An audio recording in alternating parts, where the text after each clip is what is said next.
Howard Wilkinson, he's lifted Leeds United to the very top of the tree. Howard is one of the most underappreciated people in Leeds United history. Howard does not get the praise that he deserves.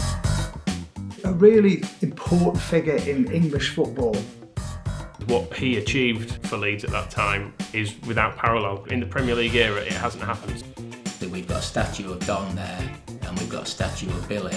I genuinely think there should be even a statue for him. He made Leeds United. He made such a difference. For me, he was absolutely awesome. Howard is a legend. So when are we starting? I was responsible for in and out. Leslie would not socialise with the manager or anybody. He said to me, Bill, we need a manager badly, which we did because Peter Gumby at that time was caretaker manager. Billy Bremner, we sacked him. We sacked Eddie Gray, bless him. And I made a list. I had a list of managers. Joe Royle was one, Howard Kendall, and manager of England, Robson. I went to see Bobby Robson, offered him the job as Leeds United manager. Oh, he said, Billy says, I'd love him. Now, I was blessed with a very persuasive way of talking to people. He said, it sounds terrific. I can see where you're going. I can see your club zooming. You're getting the first division and so on. He said, but I can't do it, Bill. I can't take the job. He says, I want to finish with England. So I said, all right, then tell me. I'm all over England, and I've been to Spain and Italy looking for a manager. Who would you recommend if you was in my place? He said, you want to get out of that second division? He said, there's only one man I'd go for. Hello again. Leeds United Football Club tonight has a new manager, and as expected, he is the former Sheffield Wednesday boss, Howard Wilkinson. His appointment comes nearly a fortnight after the dismissal of Billy Bremner, the previous manager whose ties with the club stretched back more than 20 years. And it follows an angry demonstration by Leeds fans on Saturday after the club had lost for the fourth successive time. I got a phone call from a journalist asking me basically, would I fancy moving to Leeds United? At first I laughed, as it were, and metaphorically put the phone down and then said, well, I'll think about it. And did put the phone down. I thought, yeah, absolutely no chance. Finally get to talk to Howard Wilkinson. So we get him down at Leslie Silver's office in Batley.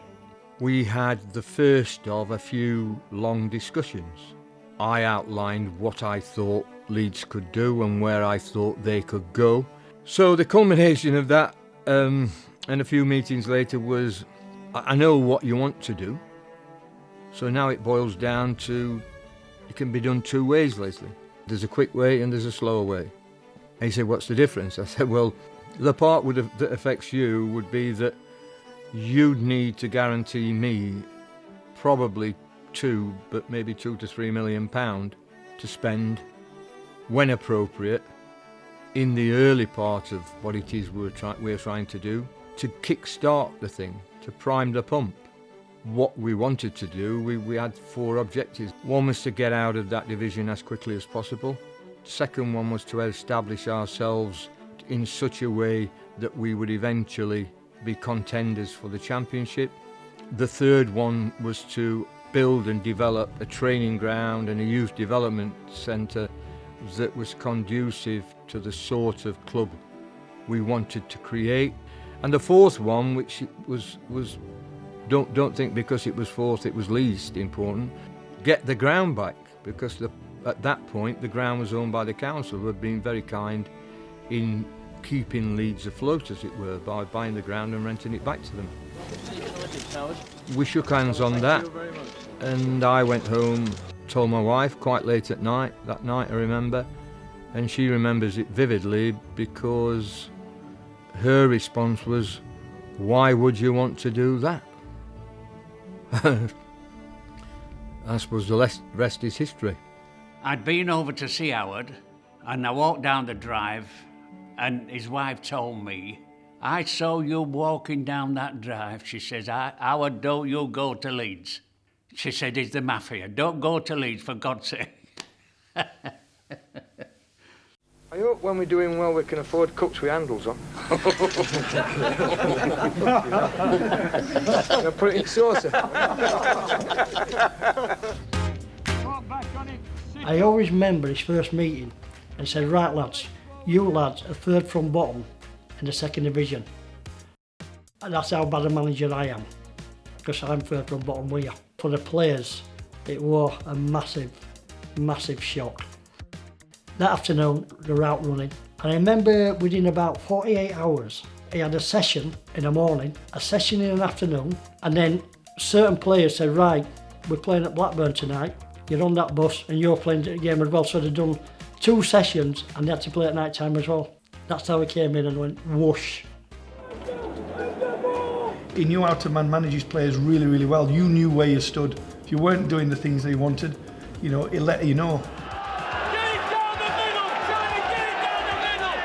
I always remember going into his office and he had a couch where you would sit on, and as soon as you sat on the couch you just went like this, you know. So straight away you were looking up at Howard. You know, it was like he was in charge, he was the boss. Well, Howard was great. You know, he's the best manager I've ever worked with. He was like my dad.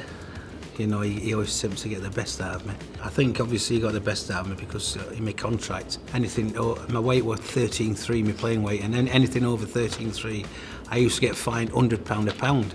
So it was a bit scary that having to get on the scales every Friday and every Monday, hoping but I'd not put any weight on. You know where you stand by him. Puts his arm around you, who we can do it to, and then give the lad who we can give a rollicking to, a good rollicking. And he always produced the goods as well. You were frightened of Howard. You know, you didn't want to be in that office. You know, because if you went in that office, it wasn't for anything good. And going back to the weights, we were every Monday morning in your little jockstrap or a little pair of briefs, no shoes, socks, nothing. You were on them scales. And I used to hate it. I used to hate it.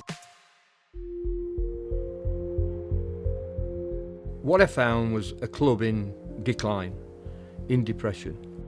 Even at that age, I knew it didn't take long for that sort of decline to become terminal. So we needed to take action, and we needed to take action quickly, and in some cases it might shock.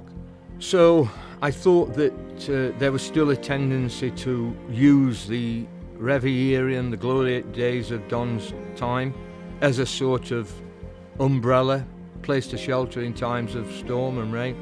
And of course one reminder of that were the pictures that were everywhere and the shields and the cups, etc. I knew it was a risk, but you have to take risks at times. I knew I'd risk the wrath of everybody and anybody who considered themselves true whites at heart, including players and supporters. I don't think any of the players that I played with took offence at that at all. I think the players accepted it. I think they looked at it from the point of view the club had to look forward, and Howard being the manager of the football club, if he felt that was a way to go forward and get the fans to try and think about the present team that he had, the future it could bring to the football club, then I think that was great. They were always going back up. It was like, look, let's stop living in the past. Let's get, you know, they're not going back up until we deserve them to be back up. And I understood that. He didn't like take Bremner down and put me up and stuff like that. It was like, this club has been living in the past, how good we were, no one's interested. Let's get back up there and let's go again. It's no use just tearing things down. You have to put something in their place, and that's what was in their place. The belief that we will get back to somewhere near their level. We can't wait any longer. We had to go for the best. We got the right manager.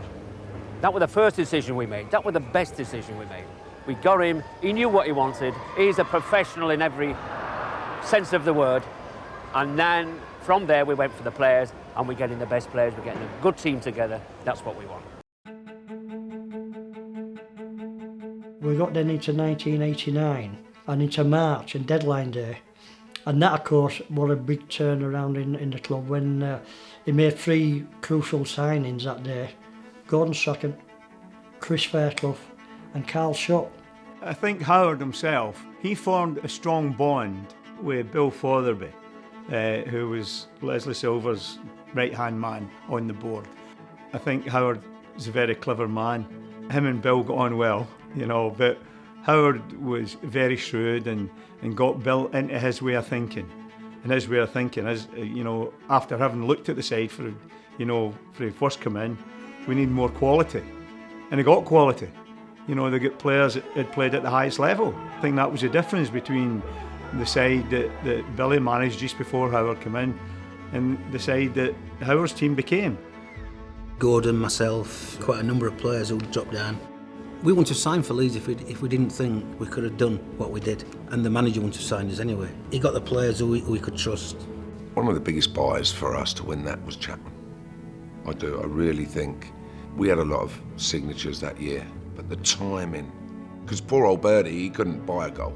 I mean, you know, you couldn't, for commitment. And I really wanted Birdie to do well because he's really life and soul and wore his heart on his sleeve, you know, but Chapman coming was a massive boost to us at the right time. That's where good managers get it right. I've often asked players at timely intervals, leading into a game, I'm going to ask you a question, and I only want yes or no answer. Do you want to win this game next week, or do you personally want to enjoy it in the sense that it's been a marvellous experience for you creatively and etc, etc. I've never had a player say other than I want to win it. We used to get called long ball merchants and so on, and you know, it wasn't that. We just used to bury teams in first 20 minutes. We used to hammer them because of the tempo of the game. 70 minutes we knew that, you know, we were going to win the game. We were going to win the game. Because we were fitter than anybody else. There you go again, Chapman's breaking away. Here We were attack minded. We weren't long ball. No. As Howard used to say, you take 10 shots, you'll score 1 goal. You get 10 corners, you'll score 1 goal. And that was the mentality that we were taught as players. Sometimes when you look at a game and a team, you have to say to yourself, as I frequently did, has he got better players than me? Has he got a better team than me? In terms of how do those players come together? Is he a better manager than me? Last question was, what can I do that will ensure we can beat them? You then have to weigh that up in terms of what your team can deliver. And what they delivered day in, day out, week in, week out, game in, game out, was exactly that. Here's Strachan again! People used to say we were robots, but I don't think we were robots. No. I think we just knew we were disciplined. What we wanted, and we were disciplined. Yeah, you're right. The most important people in that dressing room were the players and myself. Our satisfaction at the end of games like that, when we knew that, if you like, some people, understatement, may disapprove, was the fact that everybody has sacrificed everything for the cause.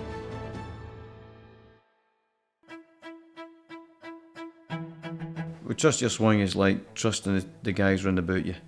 It's the same thing, trust your swing, trust the people round about you to get on with. We could do that, because there was nobody in that team got to let you down, really. Just trust your swing.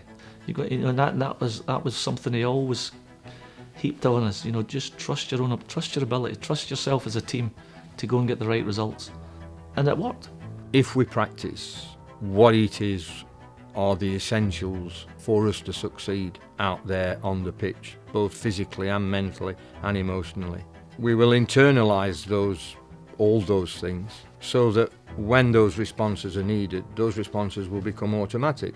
The very best example I could find was the golf swing, that 99% of golfers were coming towards the view that the most important thing was to have a swing that stood firm under pressure. And to do that, again, you had to practice and get that swing to a point where you internalised it, so you reproduced it.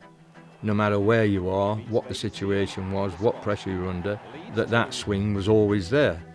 And that's what I use with them, because footballers do play a lot of golf. They do understand that. So that's the term I use. Let's just trust our swing. By now, we had got a culture being created at the club. There were very strong values. I remember looking at the bench, often looking at the bench, and thinking how good it was to see a bench that was just as animated as the supporters, but at Leeds there was a real sense of community in that football club. The players knew and understood that if we were going to get where we wanted to be, then there was a roadmap, and there were some rules, and everybody said yes. The talk here at Ellen Road so often of past glories of the 60s and the early 70s, the Don Revie era, but now the team of the 90s has turned the attention away from the past. Howard Wilkinson will surely never feel a prouder man.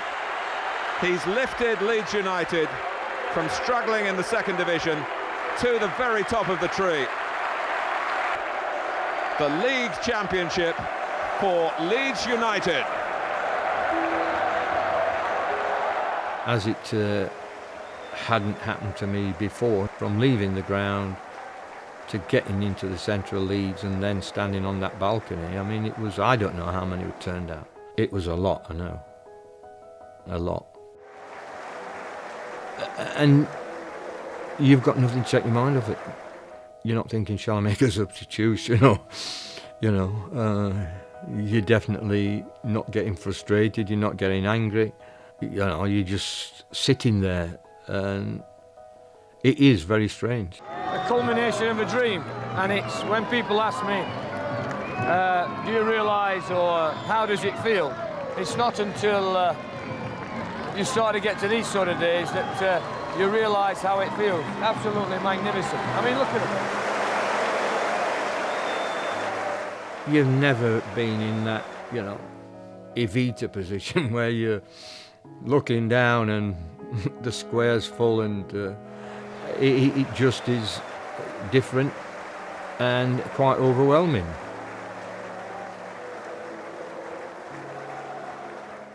It is just overwhelming.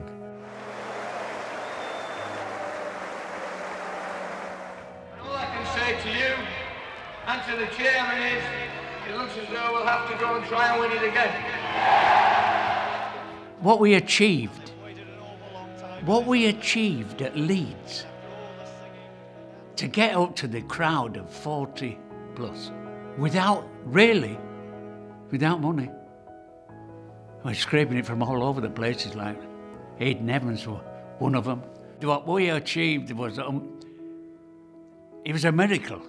It was a great time where everything comes together, the perfect storm, it all happened. But it didn't just kind of fall into place, it was set off by Leslie Silver, then Bill Folby getting Howard Wilkinson, and making sure he got the right players in. So it has to be just right. It has to be just right. You have to have people driving you on to do your best. To this day, Howard does not get the praise that he deserved, and it's a sort of forgotten league championship win, in my view. We had some poor performances in the run-in as well. We lost heavily at Main Road, but there was no panic. He just says, "Listen, this can happen. This can happen." He just stayed unbelievably focused and just made it pretty clear that we can only do what we can do. We just need to beat what's in front of us. What happens elsewhere, we'll see what happens at the end of the season. And it was, I think, his calmness in front of the TV cameras as well, which was always, players say they don't watch it, they don't watch their manager speak. They do. They can see how he's reacting to the whole situation. And he was incredibly calm. Even getting into the Sheffield United game, the last game, everyone was calm. We can win this, but we've got to play and we've got to stay focused. I think it was his manner around the place as well. Everybody was calm. Wilkinson, he made Leeds United. He made such a difference. He was so clever. School teacher. We're coming back in the car and said, what made you decide to accept the contract for Leeds? Billy said, I'll tell you. Potential, he said. For me, he was absolutely awesome. He was a great motivator to me. I bought into the whole thing. What a job he did at Leeds United, not just on the field, but for Leeds as a city. We were going nowhere. It was negativity all over the city, and Howard came with the football, and as football does, it changed the whole mindset of the city, and it took Leeds United back into the top flight of football. I hadn't quite remembered until someone last week reminded me of the stats in those 6 seasons. I mean, we achieved an enormous amount in terms of European qualifications, finals, semi-finals, 2 championships. I use the term we, and it is we, because the players were enormous in terms of the work they put in, and in particular in the week, because that was my way of managing it. I saw the week as a way of dealing with Saturday's problems and of taking advantage of Saturday's opportunities, and therefore I required a lot of them. I wanted them to understand what this next game might bring and how we might manage this next game whilst we're out there.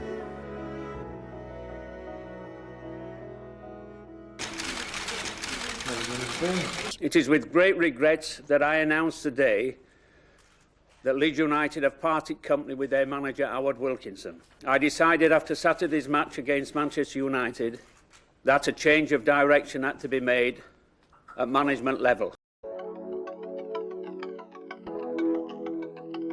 I've got a bit of guilt about Howard Wilkinson, truth be told, because I started going to Leeds games 93, 94, and things had turned a little bit by that point. The best years had happened, and people were a bit unhappy about being mid-table under him, was the general vibe of it. And then we get to 1996, and we're losing at Wembley, and people are singing, Wilco, now it's time to go, and he's getting a lot of stick there. Why is Brolin on the bench? All that sort of stuff is happening. And when he leaves, people want him to leave. And I mean, I'm a kid at this time, so I'm excusing myself from doing this. But I wanted him to leave as well, because I felt like Leeds should be winning stuff. Looking back at it and the team we had and the money that had been invested in the late Wilco years, you can entirely see where we were. From being a nearly club to becoming a really top club again. And when I look back over history, to do that is really difficult when you've gone through quite a long spell in the doldrums, if you like, as we've seen with Bielsa doing it. You know, he pretty much did that too. So his legacy is big. Of those fans of my era that were old enough or young enough to enjoy those times, most people would acknowledge what he did for us. Went sour at the end, but every managerial stint does. And I always remember him saying, I think really early in his tenure, probably his first year, and he was asked about the future and everything else, and he said there's one thing that is absolutely definite will happen in the future. I'll be sacked. And that was when he was doing well. So yeah, it went a little bit sour, but I think he deserves a lot more respect. When you spend a lot of time following Leeds, you realise that this is not a club that stays at the top of the top division for many years and, you know, is perennial European challengers.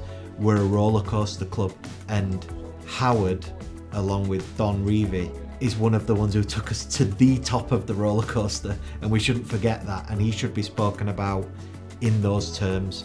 He won the league with Leeds United. That, look at where we are now and look at where we fell during Ken Bates' time. Howard is a legend.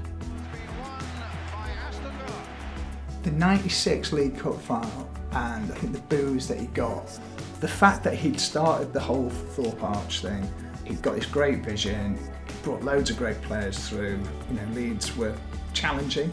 Obviously, they reached a major domestic final.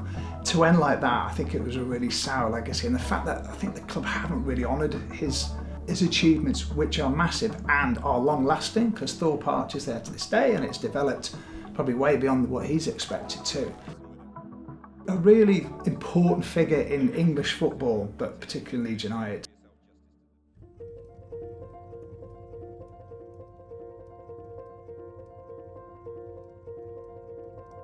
Looking at it now, I feel like his legacy needs to be more appreciated, and what he achieved for Leeds at that time is without parallel, I would say. In the Premier League era, it hasn't happened since, has it, where someone has kind of bounced between leagues and got a team really well established there. He built Thorpe Arch, which again is a bit of a wasted legacy, because that crop of players fell to O'Leary and Ridsdale, all that fell apart there. But Wilco built all that, and he built foundations that should have meant we were a big Premier League team for 20 or 30 years.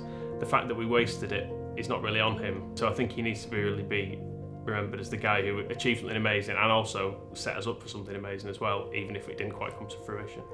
Howard has to be regarded and treated as one of the most important people in Leeds United history.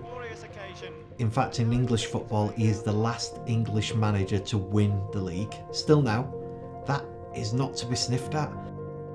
He has two legacies really for me, which is on the pitch with him as a manager, promotion, fourth, champions. I mean, that is unbelievable. If somebody did that now, win the championship, get to the Champions League, and then win the Premier League the year after, it would be like this person is the greatest manager on earth. Howard did that.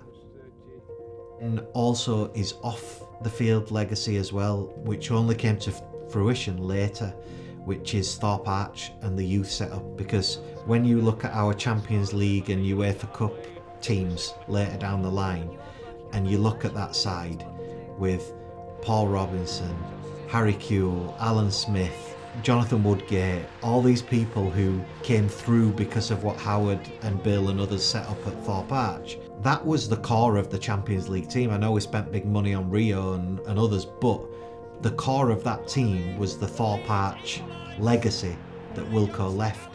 And a lot of the stadium redevelopment was down to Wilco.